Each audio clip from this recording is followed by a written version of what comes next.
He was able to go out a back window. A Houston County woman still on the run after being charged with aggravated assault. Deputies frantically try to find her. We're working for you with the latest on efforts to bring her in and tips on how you can stay safe. And a Perry teen convicted of murdering his high school classmate appears in court. This is Call of Duty for real. Attorneys are in an all-out battle over parole. What will the court decide? Plus, several Macon families now out of a home after a devastating fire. Do authorities now know the cause? And a comfortable day across middle Georgia when you can expect temperatures to climb over the weekend. WGXA News on Fox 24. Good evening and thank you for watching WGXA News at 5.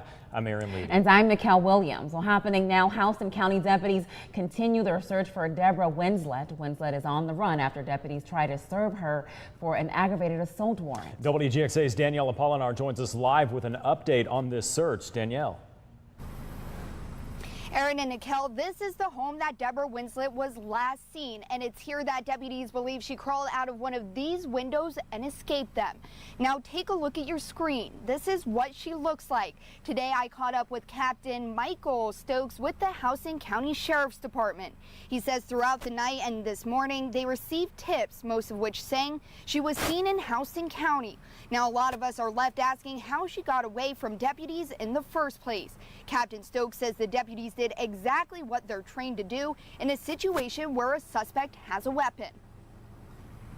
When they called for help, in between them maintaining their position of cover so they don't get shot, waiting for us to get there to back them up, sometime in that time frame, 3, 4, 5 minutes, she was able to go out a back window and escape into the woods. Again, this is who you're looking out for. If you do spot her or know where she is, there are 3 different numbers you can call. The easiest to remember, 911. Now we have the other phone numbers on our website, WGXA.tv. Now Captain Stokes says that the deputies will be out looking for Winslet until they capture her and she's where she belongs, in jail. For now, reporting live in Houston County, Danielle Apolinar, WGXA News. And as a reminder, we want you to be our eyes in the community. If you'd like to report any breaking news, call our tip line. That number is 478-743-0742. You will be linked directly to the WGXA newsroom.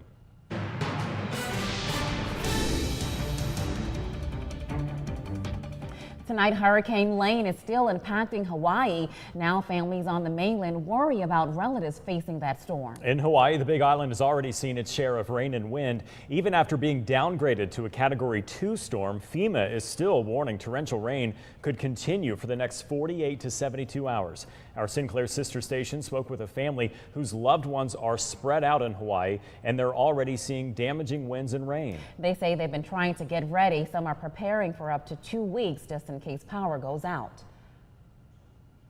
There's been several hurricanes back then. I think they're mostly making sure families Ohana's okay and making sure they have everything ready, like water and canned goods. Now, Grant says he and his family are trying to stay in constant contact to make sure everyone is still safe, but feel helpless from back here on the mainland. Our weather team has been tracking Lane all week long. Yeah, Chief Meteorologist Jeff Cox is live in downtown Macon. And Jeff, what's the biggest impact for Hawaii from this storm? Well, Aaron and Nicole, that's a great question. And when people hear about hurricanes, they immediately think about the wind. In this particular situation, it's the rain that is going to be a catastrophic impact for parts of Hawaii. Parts of the Big Island have already seen over 30 inches of rain, and it's still raining. So it's the mudslides and the flooding that is a concern. Let's go to our satellite imagery as we continue to track this storm. It is a very strange looking storm compared to the last few days. It no longer looks like a textbook hurricane, but it is still packing a huge punch. The new information just in from the Hurricane Center. Winds are at 105, gusting to 125. And while most of that intense wind is expected to remain offshore, it is the rain that continues to pummel those islands and continues to add up. This is a weather story that is not over, even though the storm is weakening. We'll talk more about that coming up a little later in the show. Here, though, in Macon, it has been an absolutely wonderful day of weather. It feels amazing right now. 88 here in downtown. It's 87 down the road in Warner Robins. In fact, look at this map. Only one spot 90 plus, and that's Americus. Here we are approaching the end of August. Average is 90, and we are all under that mark for the most part this afternoon. We've made it to another Friday night, and that means week 2 of high school football, and I think we've got great weather for that. 82 at kickoff. Most games kick off around 7:30 in Middle Georgia. We'll look for 77 and a few clouds by halftime. We should finish tonight's games in the mid-70s and staying dry. All right, coming up later in the half hour, we'll also talk about the lack of smoke today, and that's going to make for good weather tonight. Our stargazing forecast shows a clear sky overnight. Venus, Saturn, and Mars all visible tonight, meaning you'll have a great chance to look up and enjoy some family time overnight. Cool mornings, weekend storms, and Hurricane Lane, that's still on the docket later in the show. We're back in downtown Macon where the weather is nice. We'll talk about when storm chances return. That's coming up in just a few minutes. Live in Macon, Jeff Cox, WGXA News. 2 schedule for high school football in the Mid-State is loaded with plenty of action and a rivalry that is going to be renewed tonight over in Jones County. That's why our Cam Gaskins and Miles Garrett joins us now as they previews tonight's game with Baldwin, the first meeting between the two in over a decade. Guys. That is right, AJ. We are live right now in Gray at Jones County, where the Greyhounds are getting ready to host the Baldwin Braves. And as you said, it's been over a decade. 2007, to be exact, was the last time these two teams played.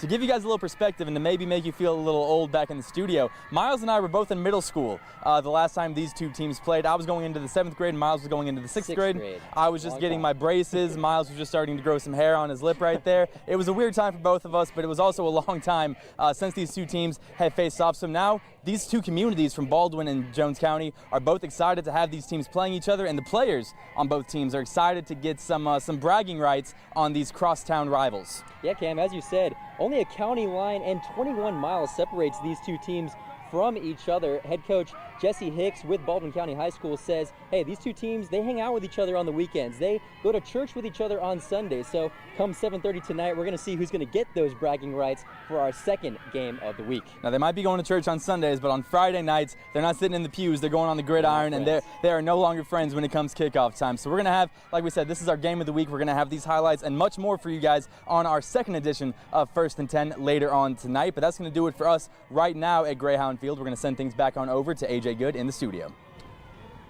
Well, thanks, guys. Let's check out the rest of the schedule for this Friday. GMC will host Oglethorpe County. FPD will head to Howard. Northeast will welcome in Perry. Veterans will take on Bleckley County. Crawford County will host St. Anne Pacilli. Hancock Central will take on Toombs County. West Lawrence will host Cripps County. Mary Persons will have the Jackson rivals Wheeler County, and Telfair County will face off. Waco will take on Jefferson County. Wilco will welcome in Wilcox, and Westside will travel to Harris County. All these games will be at around 7:30. Let's take a look at the Week 1 play of the week, and the winner is this one from Jones County. Hunter Koslow to Cade Muchler for this 57-yard touchdown on the first play of the game in their win over Howard last Thursday. They had 461 votes between Twitter and Facebook. Everyone did a great job from all 4 of our candidates voting. We had over 1,332 votes since Monday, and you can see all those games coming up tonight on First and 10 right here on Fox 24. That will do it for sports. It's now sending it back over to Aaron and Nicole. AJ, thank you. You went 5 life in prison. That's the sentence for a man convicted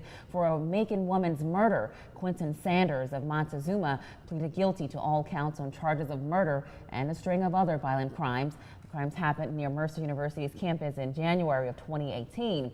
The county sheriff's office says the DBI told them during the investigation into a Macon County double homicide. Sanders told the DBI he was responsible for the fatal shooting of Ida Mae Ford. We now know he'll be at least 50 years old before he's eligible for parole. An update for you at 5. The Perry teen convicted of murdering his high school classmate was in court again today to find out his fate. WGXA's Tiffany Thompson was in the courtroom as Dakota White's defense attorney and the state made closing arguments. Tiffany? Aaron and Nicole, that's right. Both sides were arguing whether the convicted teen should get parole. Now, defense counsel says what White did was evil and vile, but he isn't, and they feel the mistake he made should not define him. Now, the state says White has a history with violence. They say the only time he shows remorse is when it benefits him. This is the call of duty for real. State attorneys say this is what Dakota White said during a phone call. Be a man. Kill real people. And he laughs. Attorneys say the phone call shows the teen convicted of murdering his high school classmate was not remorseful. On Friday, defense counsel and state attorneys gave their closing arguments in a sentencing hearing in front of Chief Judge Edward Lukemire. Diana White, the aunt of Dakota White, says it's a sad situation all around. Even though we may not have lost a child forever and not taken away from them at all, it's just we do still feel like we're losing someone too, even though we get to see him. White says growing up, Dakota was full of love, and she can't imagine what happened that night to Sam Poss, Dakota's classmate. Diana White says she has a message for the Poss family. So sorry. They've said that not to be sorry, but we are. Now, the options on the table for White are either life in prison with parole or life in prison without parole. Judge Lukemire will make a decision on September 4th. Reporting in the studio, Tiffany Thompson, Wgxa News. New tonight, several Macon families try to put their lives together after a devastating house fire. This is first video from the scene on Mosley Street. We now know multiple families live there. The cause of the fire is unknown. New information at 5 on the man authorities say pushed a mother into the path of an Atlanta MARTA train. We'll tell you the crime he's now charged with that happened just hours before. And a terrifying situation turns out to be a fake kidnapping. Will authorities file charges?